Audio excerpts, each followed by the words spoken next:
Hello guys. इस video में मैं आपको एक्सरसाइज नंबर 4.1 का क्वेश्चन नंबर 2 का फोर्थ पार्ट करवाऊंगा और इस टाइप की वीडियोस मैं बनाता रहता हूं, तो आप इस टाइप की वीडियोस के लिए मेरे चैनल को सब्सक्राइब कर सकते हैं। तो स्टार्ट करते हैं फिर इस वीडियो को। तो गाइस, वीडियो स्टार्ट करने से पहले मैं आपको बहुत ही बढ़िया स्कॉलरशिप के बारे में बता देता हूँ जो कि अनअकैडमी ऐप के ऊपर आई है, जिसकी डेट एक्सटेंड कर दी गई है 27 फेब तक। इस स्कॉलरशिप में पार्ट लेके आप बहुत ही बढ़िया बढ़िया प्राइज जीत सकते हो, जैसे कि आपका इसमें मैकबुक एयर मिलेगा, आपको आईफोन मिलेगा, आईपैड मिलेगा, या फिर अमेजोन का एको डॉट मिलेगा, और यहाँ पे आपको अमेजन के बहुत सारे वाउचर भी मिलेंगे। लेकिन ये सब डिपेंड करता है आपकी रैंक के ऊपर। जितनी बढ़िया आप रैंक लेके आओगे, जितने बढ़िया मार्क्स लेके आओगे, उस हिसाब से आपको स्कॉलरशिप मिलेगी एंड प्राइजेस मिलेंगे। इस स्कॉलरशिप में अगर आपको पार्ट लेना है तो उसका लिंक मैंने डिस्क्रिप्शन बॉक्स में दे रखा है, उस लिंक पे क्लिक करके आप इस स्कॉलरशिप में पार्ट ले सकते हो। इसके साथ अनअकैडमी पे एक बहुत ही बढ़िया ऑफर भी चल रहा है, जो कि है मेगा ऑफर, जिसमें आप अगर 12 महीने का कोर्स खरीदते हो तो उसमें आपको 2 महीने का कोर्स फ्री मिलता है। लेकिन अगर आप मेरा कूपन कोड यूज करोगे, जो कि है गौरव10, तो आपको साथ में 10% तक का डिस्काउंट और मिलेगा। 2 महीने का कोर्स तो फ्री मिल ही रहा है, साथ साथ में आपको 10% तक का डिस्काउंट भी मिलेगा। लेकिन वो कब मिलेगा? जब आप मेरा कूपन कोड यूज करोगे, जो कि है गौरव10। इसलिए जल्दी से जाइए, डिस्क्रिप्शन में मैंने लिंक दे रखा है, उस लिंक पे क्लिक करके आप इनका कोर्स भी खरीद सकते हो और साथ में स्कॉलरशिप में भी पार्ट ले सकते हो। तो जल्दी से जाइए, डिस्क्रिप्शन में मैंने लिंक दे रखा है। अब चलते हैं हम अपनी वीडियो के ऊपर। अब हम देखते हैं हमें इस क्वेश्चन में क्या बोला गया है। Represent the following situation in the form of quadratic equation. Okay, आपको इस क्वेश्चन में एक सिचुएशन दे रखी है और इस सिचुएशन की हमें क्वाड्रेटिक इक्वेशन बनानी है। बहुत ही इजी क्वेश्चन है। अगर आपको ये क्वेश्चन मुश्किल लगता है तो कोई बात नहीं, मैं आपको एक ऐसा ट्रिक बताऊंगा जिससे आपको ये क्वेश्चन बहुत इजी लगने लग जाएगा। सबसे पहले एक चीज ये नोट करनी है आपको कि क्वेश्चन में जो चीज बोली गई है ना, सिर्फ आप उतना ही करोगे। आपको क्वाड्रेटिक इक्वेशन सोल्व करके नहीं दिखानी, आपको सिर्फ इक्वेशन बनाने के लिए बोला है, तो आप इक्वेशन बना के इस क्वेश्चन को छोड़ दोगे। क्लियर? ज्यादातर बच्चों को मैंने देखा वो क्या करते हैं, वो इक्वेशन को ना सोल्व करने लग जाते हैं। तो सोल्व करने के आपको कोई भी एक्स्ट्रा मार्क्स नहीं मिलेंगे जब तक आपको सोल्व करने के लिए ना बोला जाए। क्लियर? अब हम चलते हैं सिचुएशन के ऊपर। तो अब देखो हमें सिचुएशन में क्या बोला गया है। A train travels a distance of 480 kilometre at a uniform speed. Uniform का मतलब क्या होता है? कांस्टेंट स्पीड, यानी कि स्पीड चेंज नहीं हो रही। अब देखो, मान लो मैं रोड पे बाइक चला रहा हूं, तो कभी मैं ब्रेक मारूंगा, कभी मैं एकदम रेस दूंगा, है ना। यानी कि जब मैं रोड पे बाइक चला रहा हूं तो कभी स्पीड स्लो हो रही है, कभी फास्ट हो रही है। तो जब स्पीड कम या ज्यादा होती है उसको बोलते हैं नॉन यूनिफॉर्म स्पीड। लेकिन जो आपकी ट्रेन है वो यूनिफॉर्म स्पीड से चल रही है, यानी कि जिस स्पीड से चल रही है उसी स्पीड से चलती जाएगी, ना स्पीड कम होगी ना स्पीड ज्यादा होगी। मान के चलते हैं कि जो ट्रेन है वो आपकी 100 किलोमीटर पर आवर की स्पीड से चल रही है, तो हमारी जो ट्रेन है वो इसी स्पीड से चलती जाएगी। क्लियर? तो ट्रेन कितना डिस्टेंस ट्रेवल करती है? ट्रेन आपका 480 किलोमीटर ट्रेवल करती है। मान के चलो ट्रेन ए पॉइंट से चली थी और उसको मान लो बी पॉइंट पे जाना है, तो ए से लेके जो बी का डिस्टेंस है वो आपका 480 किलोमीटर है। क्लियर? आगे देखो हमें क्या बोला गया है। If the speed had been 8 kilometre per hour less than it would have taken 3 hours more. देखो, पहले मान के चलो ट्रेन है ना आपकी 100 किलोमीटर की स्पीड से चल रही थी, ठीक है। अब क्या किया ड्राइवर ने? ट्रेन की स्पीड को कम कर दिया।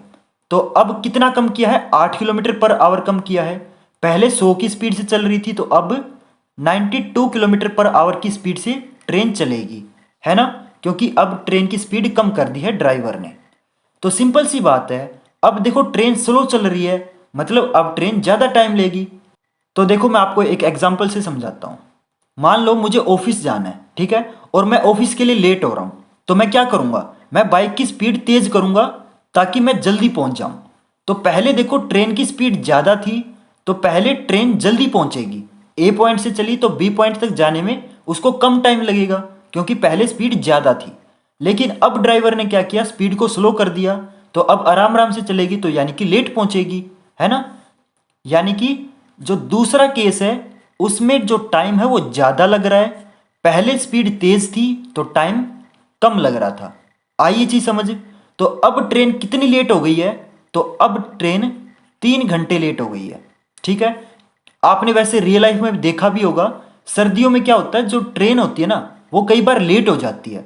मान लो ट्रेन का टाइम 11 बजे का है तो वो लेट हो जाएगी, यानी कि 12 बजे पहुंचेगी।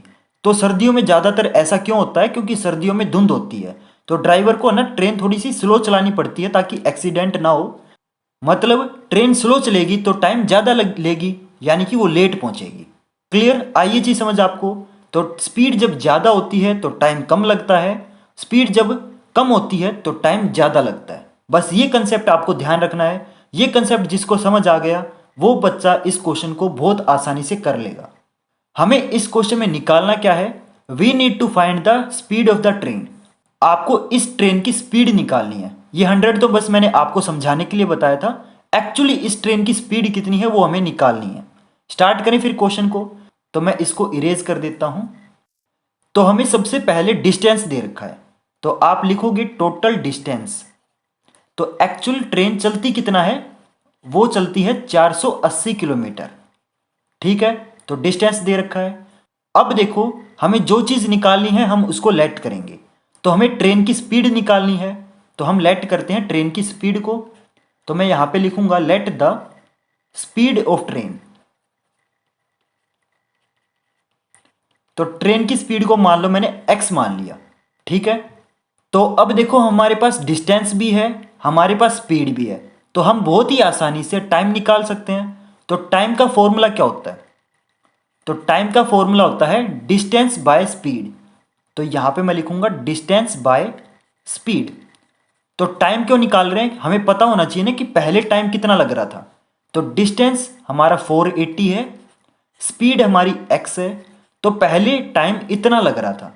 तो सिंपल सी बात है, पहले टाइम कम लगेगा, क्यों, पहले जो स्पीड थी वो ज़्यादा थी, बाद में ही तो उसने स्पीड कम की है, पहले तो स्पीड ज़्यादा थी ना। तो पहले स्पीड ज़्यादा थी यानी कि टाइम कम लगेगा, तो ये आपका कम टाइम है। क्लियर, आइए चीज समझ आपको। तो पहले टाइम कम लग रहा था तो यहाँ पे मैंने ब्रैकेट में कम लिख दिया ताकि आपको समझने में आसानी हो जाए। तो ये तो था पहला केस। लेकिन अगले दिन ड्राइवर ने क्या किया, अगले दिन ड्राइवर ने ट्रेन की स्पीड को 8 किलोमीटर पर आवर कम कर दिया। तो देखो the speed next day, the speed of train next day. तो अगले दिन ट्रेन की स्पीड कितनी हो जाएगी, पिछले दिन x थी तो अगले दिन क्या हो जाएगी x माइनस 8। ठीक है, इतनी स्पीड थी, उसने 8 कम कर दिया, यानी कि x में से आप 8 माइनस कर दोगे। क्लियर, तो अब देखो आपकी अगले दिन की स्पीड आ गई। लेकिन देखो जो डिस्टेंस है वो आपका कॉमन रहेगा, यानी कि पिछले दिन भी ट्रेन उतना ही ट्रेवल कर रही थी जितना वो आज ट्रेवल करेगी, तो डिस्टेंस आपका सेम रहेगा। क्लियर, तो अब देखो मैं अगले दिन का टाइम निकालता हूं। टाइम का फॉर्मूला सेम रहता है डिस्टेंस बाय स्पीड। तो डिस्टेंस सेम रहेगा 480, इसको डिवाइड कर देंगे अगले दिन की स्पीड के साथ। तो अगले दिन स्पीड कितनी है, x माइनस 8। देखो अगले दिन जो स्पीड है वो आपकी कम हो गई, यानी कि टाइम ज़्यादा लगेगा। तो ये वाला जो टाइम है ये आपका ज़्यादा वाला टाइम है। ठीक है, तो एक चीज़ याद रखना, हमेशा ना ज़्यादा में से कम सब्ट्रैक्ट होता है। ये चीज़ तो पता होगी ना, हमेशा बड़े में से छोटा सब्ट्रैक्ट करते हैं, यानी कि ज़्यादा में से आप कम को सब्ट्रैक्ट करोगे तो टाइम कितना एक्स्ट्रा लग रहा है, टाइम आपका 3 घंटे ज़्यादा लग रहा है। मतलब आप ज़्यादा में से कम को माइनस करोगे तो आपका 3 आएगा। क्लियर, तो देखो यहाँ पे मैं लिखता हूँ। तो ज़्यादा वाला टाइम कितना है, 480 बाय में x माइनस 8। तो ये आपका ज़्यादा वाला टाइम है, इसमें से आप कम वाला टाइम माइनस कर दोगे 480 बाय में x। तो आपका कितना आएगा, तो जितना टाइम एक्स्ट्रा लग रहा है, तो कितना टाइम एक्स्ट्रा लग रहा है, 3 घंटे एक्स्ट्रा लग रहे हैं, तो आप इक्वल टू 3 लिख दोगे। क्लियर, तो ये आपकी इक्वेशन आ चुकी है। लेकिन देखो अभी ये आपकी क्वाड्रेटिक इक्वेशन नहीं है, आपको क्या करना है, एलसीएम वगैरह लेके इसको सोल्व करके इसको कंप्लीटली क्वाड्रेटिक इक्वेशन के अंदर कन्वर्ट करके दिखाना है। तो अब हम इसको कन्वर्ट करके दिखाते हैं क्वाड्रेटिक इक्वेशन के अंदर। अब इसको हम नेक्स्ट पेज पे क्वाड्रेटिक इक्वेशन में कन्वर्ट करते हैं। तो हमारा ये आ चुका था। अब देखो हम दोनों का एलसीएम लेंगे, क्योंकि देखो इधर भी एक फ्रैक्शन है और इधर भी एक फ्रैक्शन है। तो जब आपकी फ्रैक्शन में से फ्रैक्शन सब्ट्रैक्ट होती है तब हम क्या करते हैं, एलसीएम लेते हैं। तो अब इसका हम एलसीएम लेंगे। एलसीएम हमेशा डिनोमिनेटर का लिया जाता है। इसका डिनोमिनेटर x-8 है और इसका डिनोमिनेटर x है। तो जब कभी भी आपके डिनोमिनेटर इस टाइप के आ जाए ना, तो आपका जो एलसीएम होगा वो डायरेक्ट आपको इनका प्रोडक्ट कर देना है, यानी कि मल्टीप्लाई कर देना है। ठीक है, तो आपका एलसीएम डायरेक्ट मल्टीप्लाई करने से आ जाएगा। तो ये चीज़ आ गई। अब क्या करेंगे, अब हम इस एलसीएम को पहले इस डिनोमिनेटर से डिवाइड करेंगे। तो अब इस एलसीएम को मैं इस डिनोमिनेटर से डिवाइड करके दिखाता हूँ।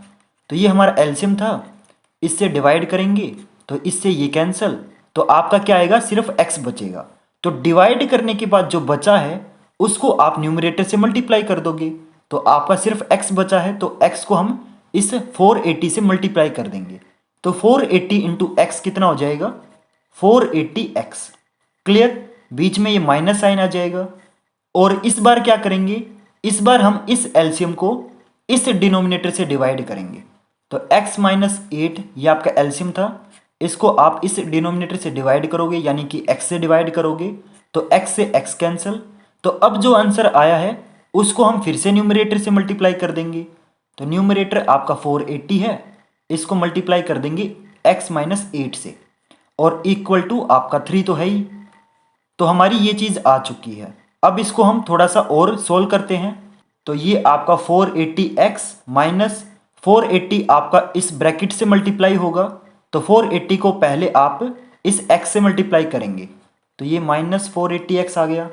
फिर ये 480 आपका इस -8 से मल्टीप्लाई होगा, तो माइनस से माइनस कैंसिल, तो यहाँ पे प्लस आ जाएगा, और 480 इंटू 8 हो जाएगा 3840 इक्वल टू 3 है। और डिनोमिनेटर में देखो क्या है, x-8 इंटू एक्स, तो इसको भी मल्टीप्लाई कर देंगे, तो ये x² माइनस 8x आ जाएगा। क्लियर। अब देखो 480 में से 480 सब्ट्रैक्ट हो रहा है, तो ये कैंसिल हो गए, तो यहाँ पे आएगा 3840 divided by x² minus 8x is equal to 3। अब देखो ये जो x² माइनस 8x है ना, ये आपका लेफ्ट साइड डिवाइड में है, तो इसको हम राइट साइड भेजेंगे तो उधर जाके मल्टीप्लाई हो जाएगा। इसको आप क्रॉस मल्टीप्लाई करके भी कर सकते हो। इसको हम इधर सोल्व करते हैं, तो इधर लेफ्ट साइड आपका ये बचेगा 3840 इक्वल टू, और 3 आपका x² माइनस 8x से मल्टीप्लाई हो जाएगा, तो मल्टीप्लाई करते हैं, तो 3 into x² 3x², 3 into minus 8x, तो ये माइनस 24x। क्लियर। अब देखो आपकी मर्जी है, आप यहां तक छोड़ना चाहो तो भी छोड़ सकते हो, लेकिन इसको आप एक स्टेप और करना चाहो तो आपकी मर्जी है। ठीक है, आप चाहो तो एक स्टेप और भी कर सकते हो। तो अगले स्टेप में हम क्या करेंगे, हम इस 3840 को हम राइट साइड ले जाएंगे, तो लेफ्ट साइड सिर्फ आपका 0 बचेगा, तो ये 3840 इधर प्लस में है, उधर जाके ये माइनस हो जाएगा, तो 3x² माइनस 24x, और इधर आके ये माइनस हो जाएगा। क्लियर। तो स्टूडेंट्स ये आपकी क्वाड्रेटिक इक्वेशन आ चुकी है। आप इसको ऐसे भी लिख सकते हो, राइट वाली चीज़ों को लेफ्ट लिख देंगे, लेफ्ट वाली चीज़ों को राइट लिख देंगे, कोई फर्क तो पड़ेगा नहीं, क्योंकि आपको पता है जैसे मान लो x is equal to y है, तो आप y is equal to x भी लिख सकते हो, एक ही मतलब है। तो हम लेफ्ट वाली चीज़ों को राइट साइड और राइट साइड वाली चीज़ों को लेफ्ट साइड अरेंज कर सकते हैं, तो करेंगे फिर। तो ये आपकी इक्वेशन क्या बन जाएगी, 3x² minus 24x minus 3840 equal to 0। Clear students. तो यहाँ पे ये आपका क्वेश्चन कंप्लीट हो गया। तो आप अगर इस क्वेश्चन को यहाँ तक भी छोड़ाओगे ना, तो भी आपका ठीक माना जाएगा, कोई भी गलत नहीं करेगा, ये मैं आपको गारंटी देता हूँ। लेकिन आप चाहो तो इसमें से आप 3 कॉमन भी निकाल सकते हो। तो देखो यहाँ पे 3 कॉमन निकाल के दिखाता हूँ मैं। तो यहाँ पे 3 कॉमन आ जाएगा, तो अंदर 24 को अगर 3 से डिवाइड करें तो 8 आएगा, तो 8x, और 3840 को हम 3 से डिवाइड करेंगे तो ये 1280 आएगा इक्वल टू 0। अब देखो जो ये 3 है ये आपका लेफ्ट साइड मल्टीप्लाई है, इस 3 को हम राइट साइड भेज देंगे तो उधर जाके ये डिवाइड हो जाएगा, तो x² माइनस 8x माइनस 1280, 0 को हम 3 से डिवाइड करेंगे, तो वैसे आपको पता है 0 को किसी भी चीज़ से डिवाइड करो कोई फ़र्क तो पड़ेगा नहीं, तो वो आंसर वापस 0 आ जाएगा।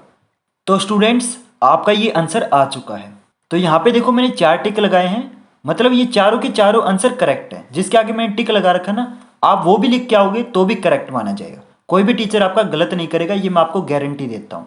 बाकी आपकी मर्जी है, आप आगे तक भी इसको सोल्व कर सकते हो।